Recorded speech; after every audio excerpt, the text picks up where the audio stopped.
Welcome, everybody, to another edition of Inside Boxing Weekly. Again, I'm your host for tonight, Jeremiah Pricer. I want to welcome everybody in. Again, everybody who tunes in week in and week out, it's greatly appreciated. I'm going solo tonight again because Mike and Steve, the guys over at Survive and Advance, they've got to watch the NBA Finals, so there's a big one coming up, and that takes precedent, and rightly so. I mean, it's kind of a slow time of the year, especially after the NBA Finals and Stanley Cup is finished, just a big blank period. So, plus there's not there's not a lot of big news to talk about. But with that said, there has been a few things cropping up, so I'm going to go over those with you. The first one that I recognized and I thought was most interesting was Jose Ramirez and Maurice-Hooker are signed and sealed, apparently. This fight represents what a lot of people would call a unification bout between two trinket holders. Ramirez, of course, has the WBC. Maurice-Hooker has the WBO. Again, I don't really think much of the titles themselves. Some people get worked up about them. Doesn't really bother me much, but in my opinion, Maurice-Hooker is clearly the weakest link in terms of trinket holders at 140 pounds.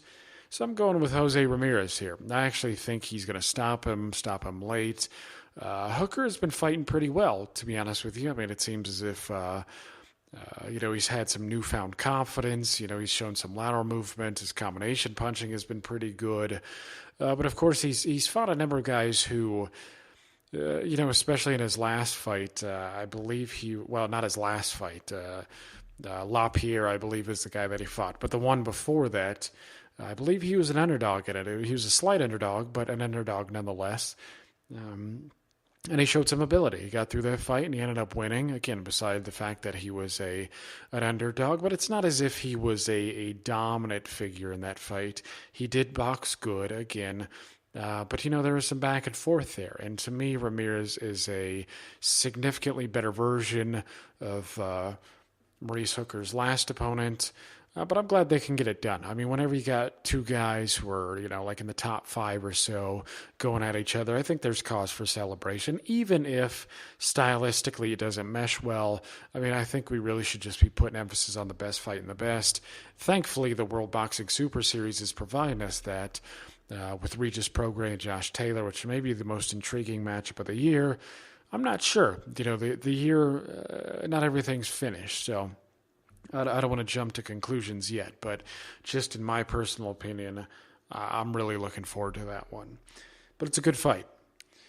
I also noticed that Randall Bailey, and this is staying on topic with 140 pounds, Randall Bailey, who was a long-time 140-pounder, of course, made a jump up and had some success. I mean, he did knock out Carson Jones. That was all started by a huge left or right uppercut.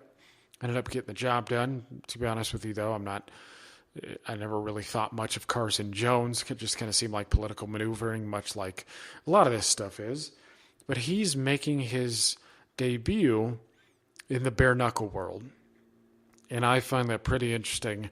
He's obviously way past his best when it comes to, boxing, but the man was a bona fide puncher. I mean, I think you could say that, I don't think many people would blink their eyes, and give you a double take if you said that Randall Bailey was the hardest puncher to ever grace the 140-pound division. I mean, he was a bona fide one-punch knockout guy.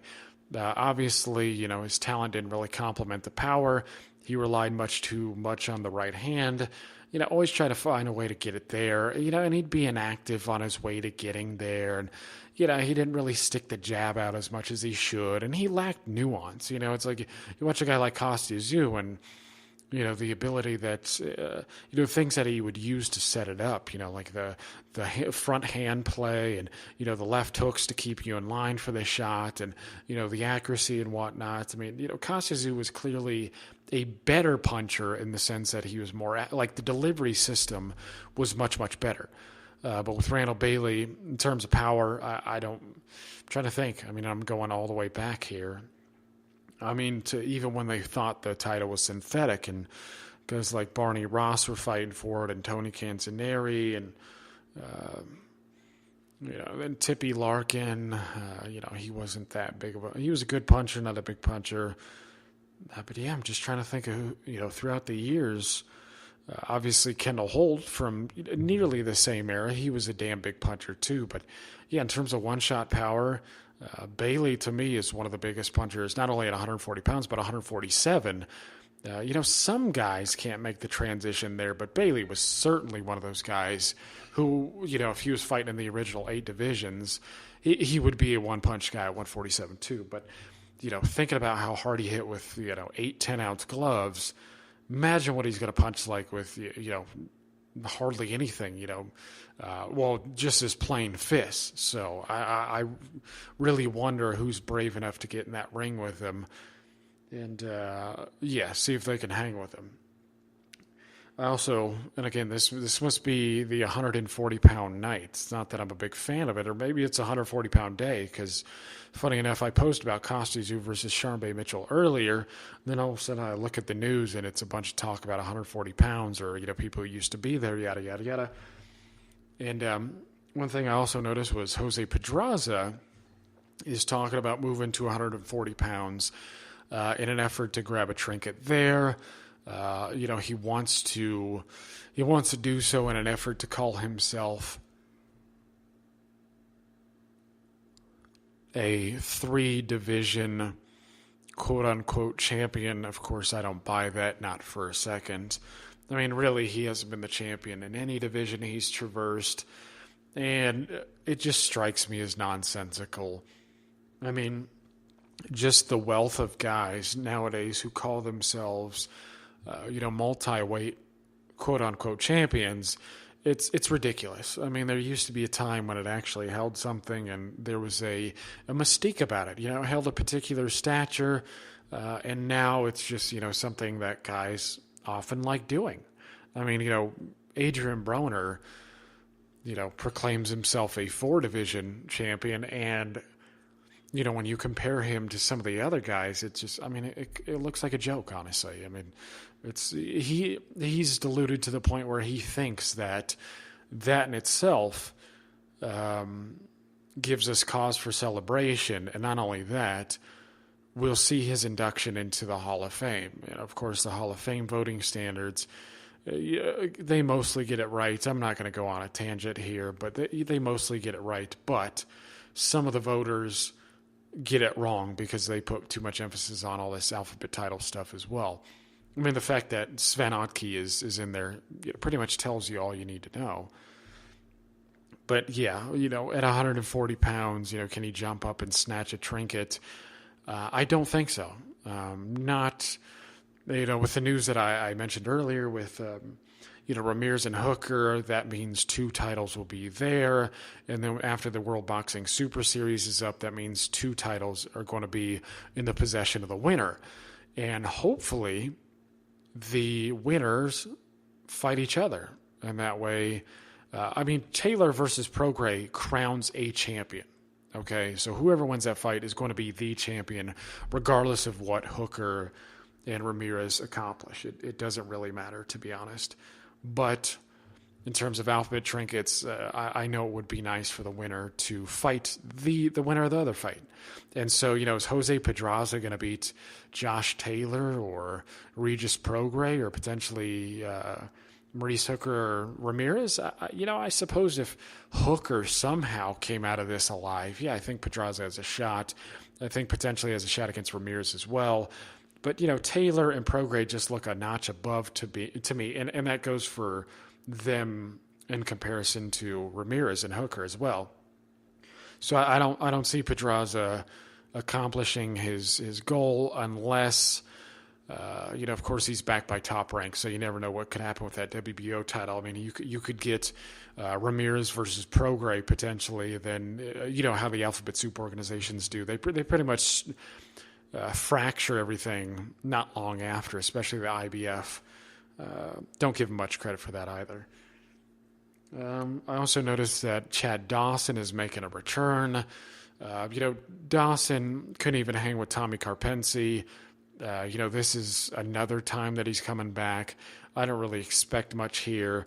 He's not going to be a top player. He was a skilled guy in his prime, very, very good.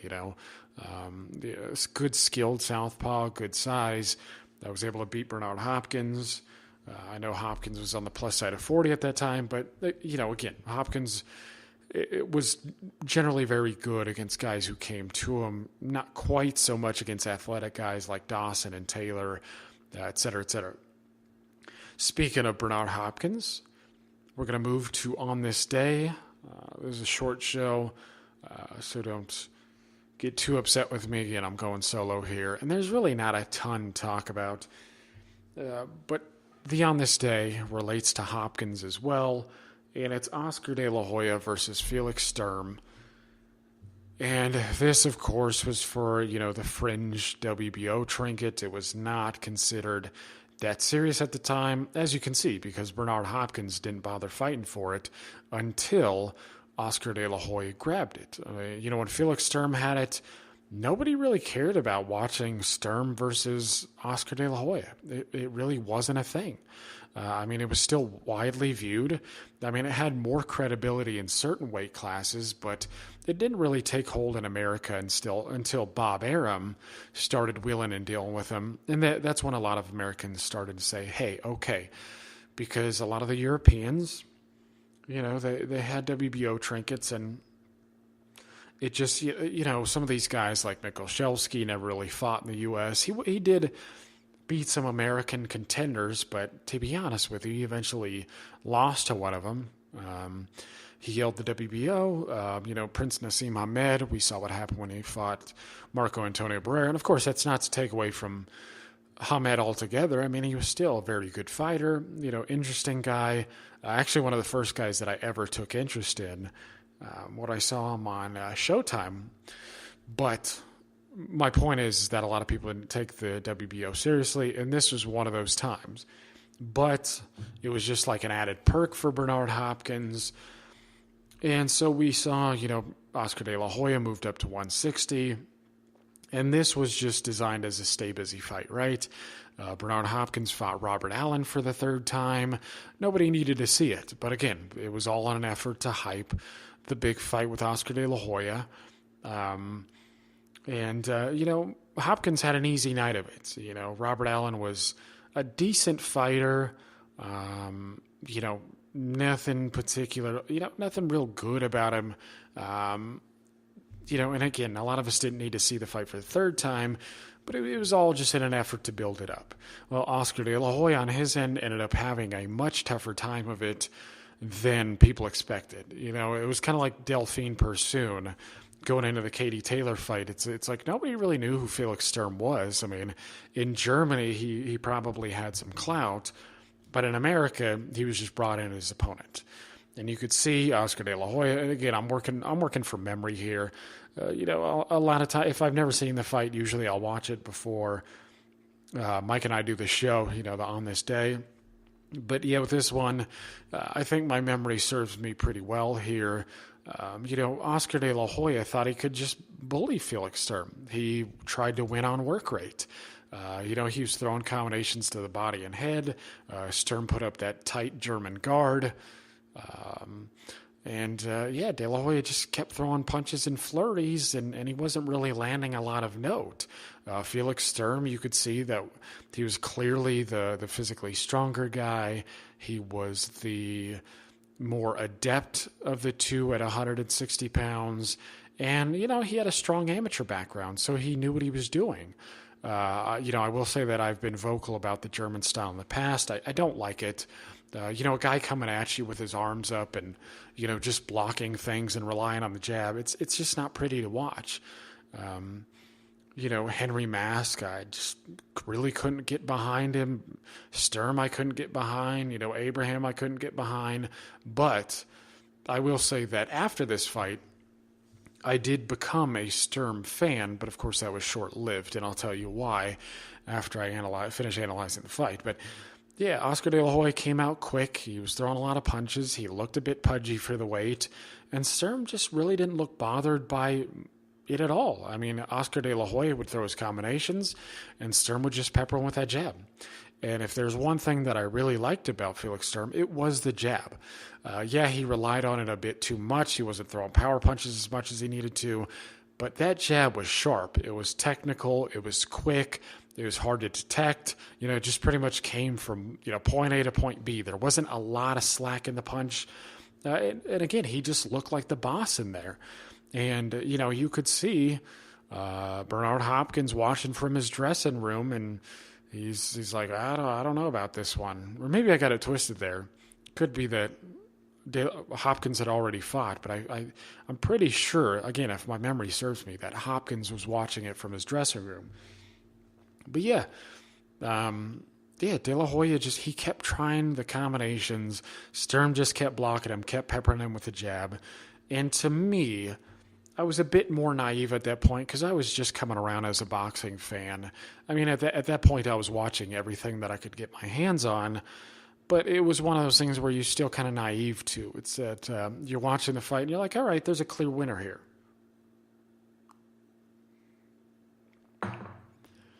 Sturm is, he's landing the cleaner, effective punches. I mean, that's what the emphasis should be on. He was also finishing strong down the stretch. And of course, you score the rounds by round, right? You don't say, hey, well, he finished strongly, therefore he deserves to fight, because that's just not the case. I mean, you have to score each individual round, and then you tally it up. But I like the fact that he finished strongly because it showed that Oscar De La Hoya's bully tactics were largely ineffective. His body punches did little to Felix Sturm. And, Sturm was so confident that he had won the fight, he switched southpaw in the last round.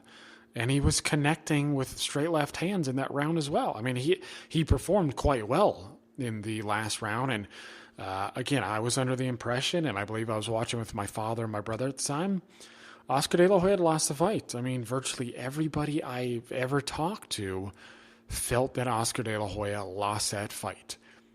But as with many things in boxing, it's a political decision. They weren't willing to scrap a potential Oscar De La Hoya versus Bernard Hopkins fight for this German guy, and again, I guess he's not German from top to bottom. What's his name? Adnan. I can't quite remember now, but he was from, was it Croatia or somewhere in Southeast Asia? I'm trying to remember. Somewhere in the Southeast, like, what was it? Not Moldova. Damn, I can't remember right now. But he was from Southeast Europe, had a strong amateur background. But the point is that they weren't going to scrap this quote-unquote super fight for this guy, right? I mean, you really going to waste that amount of money for this? Of course not. So Sturm got screwed. Oscar De La Hoya got his big fight, and he ended up getting stopped. It was crappy to see. I didn't like it at all. Again, I didn't even know Sturm, but after that, and I think he endeared himself to a lot of people because we don't like watching the political machinery at work. If everything's fair and balanced and, people are getting by on their merit, that's good. We appreciate that. Whether if you're Oscar De La Hoya or you're, now Canelo Alvarez, if you win a fight cleanly, a lot of us can still appreciate the skill and whatnot. But Oscar De La Hoya again, he seemed like a cog in the machine, and he got his decision. And then we watched Bernard Hopkins stop him with a left hook to the body.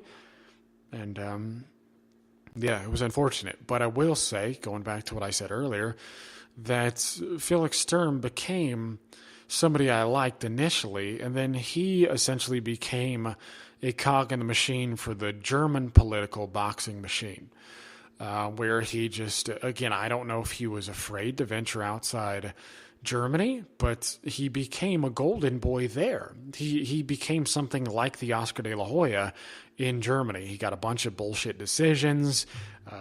He did end up losing a few times. And he was a good fighter. I couldn't deny that. Again, I really liked his jab, but he should have lost more than he did. And even late in his career, he was getting bullcrap decisions. And it was just unfortunate. It's like, hey, you see a guy who gets screwed, and then, he puts on the dildo himself and starts doing the screwing. And it was just unfortunate. I never really liked it. And, one of my biggest beefs is not only what he became, but also that he avoided Gennady Golovkin. And in 2008 and 2009, when Gennady Golovkin was coming up, and he held that WBA trinket, Golovkin became his mandatory. He became the number one guy. But because Felix Sturm signed a nice, hefty contract with TV, the WBO, they let him keep his, they gave him a special status. They were like, all right, well, you're the super titleist, and Golovkin, you can be the regular titleist. In just a crappy effort to satisfy both parties. And obviously that's why Golovkin broke his contract, because he wasn't getting the big fights. They were both under Universum Promotions, and they just had no direction for his career.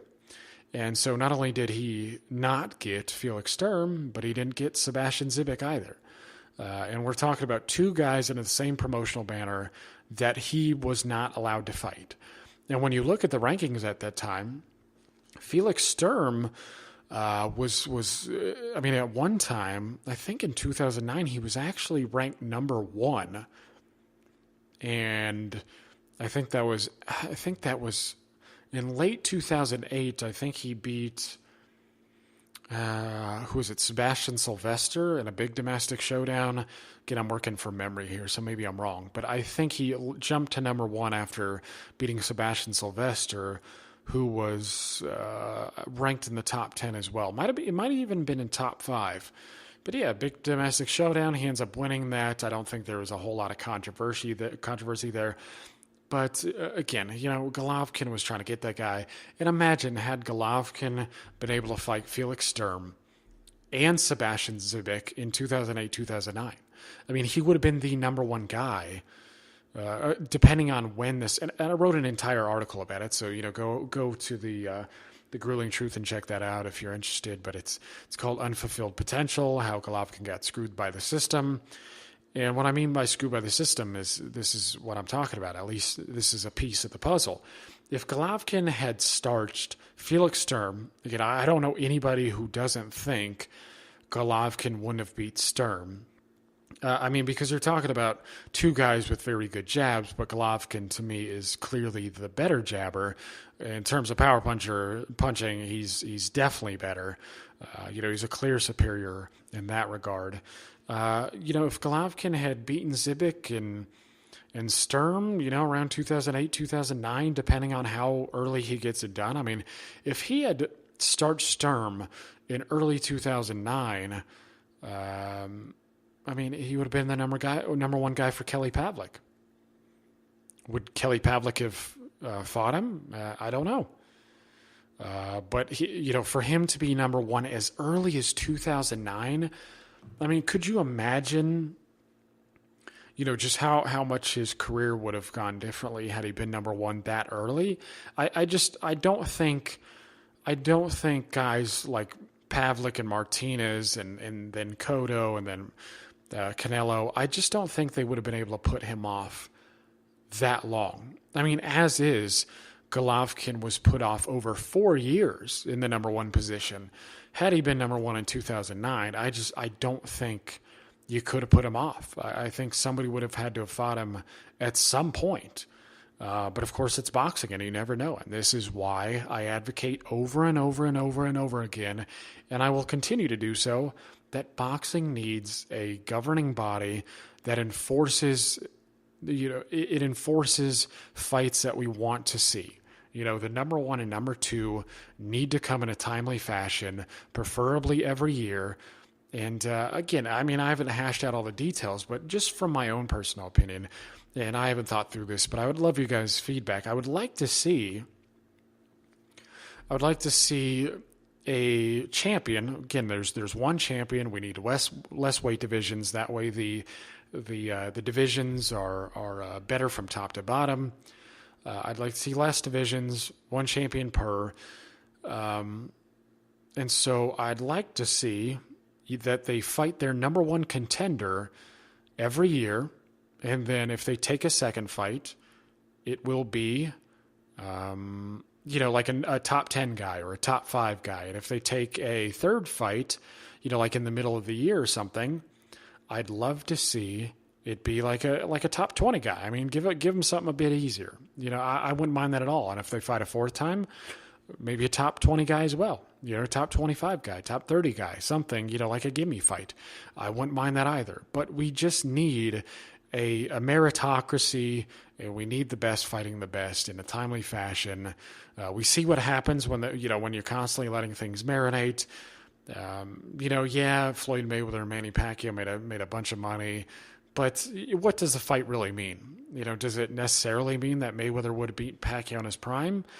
I think that's a big maybe. I mean, Pacquiao had already been starched cold by Marquez at that point. I just don't know. I mean, it's like if we'd only gotten Thomas Hearns versus Ray Leonard the second fight, everybody would have said, oh, well, Hearns would have always had beaten Leonard regardless. Well, we just don't know that. And it's unfortunate, and we need to stop this stuff. So anyways, that's my 2, 3, 4, 5 cents for the night. And I appreciate everybody who listens in. Find me on Facebook. I got a lot of friends on there. Chime in, join the conversation. I'm an open-minded dude. I don't really get stuck up about anything. I don't block anybody. I don't, ban anybody. I don't censor anybody's opinions unless you're being a total dick. And even then, oftentimes I don't even bother. I let other people hash that out. You can find me on Twitter at Griffos Hanky. You can find the Grueling Truth on Twitter. Find the boxing page, TGT Unboxing. And you can listen to us wherever you like. Podbean, Stitcher, Spreaker, Spotify, YouTube, et cetera, wherever you listen to podcasts, you can find us. And also check out the Retired Boxers Foundation and our sponsor, BetDSI. Click the banner on the website, sign up. You get all sorts of goodies and whatnot in terms of money back. So for your host for the night, Jeremiah Pricer, I want to welcome you guys, or want to thank you guys for tuning in.